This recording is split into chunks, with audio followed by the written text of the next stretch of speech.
L'Europe est aujourd'hui à un carrefour.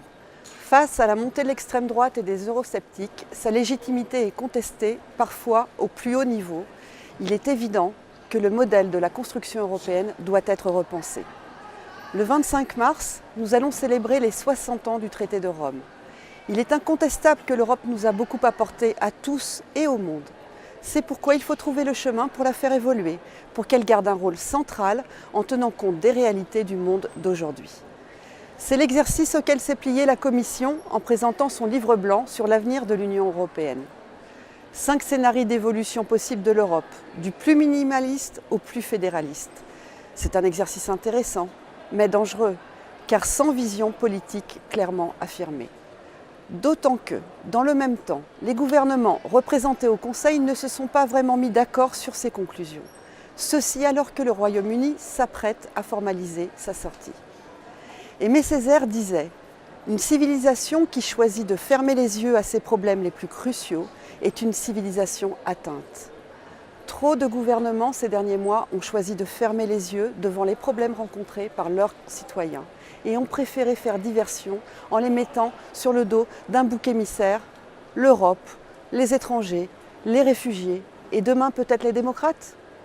Pourtant, le projet européen est beau, c'est lui qui nous donne le cadre pour vivre ensemble, sans retomber dans la guerre que notre continent a connue pendant trop longtemps. Nous, socialistes et démocrates, ne voulons pas donner de grain à moudre aux eurosceptiques en restant flous et nous voulons au contraire affirmer notre vision de l'Europe pour les citoyens. L'Union européenne a encore beaucoup à nous apporter. Des grands investissements d'infrastructures pour engager fortement la transition énergétique. Une union de l'énergie pour garantir à la fois la suffisance énergétique, l'accès de tous à l'énergie, mais aussi la sortie de la dépendance aux énergies polluantes. Une Europe de l'harmonisation fiscale pour mettre fin au dumping fiscal entre les États membres et favoriser une plus juste redistribution des richesses à l'échelle des continents. Plus de coopération en matière de sécurité et de défense et la garantie que l'état de droit soit respecté partout en Europe. Tout ceci n'est possible que dans le cadre européen. Et mettre fin à l'Union européenne, c'est tuer tous ces beaux projets dans l'œuf. Certains ont pu comparer l'Union européenne à une vitre.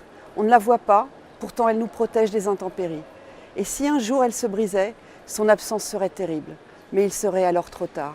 C'est dès à présent qu'il faut la préserver et la renforcer pour le bénéfice de tous les Européens.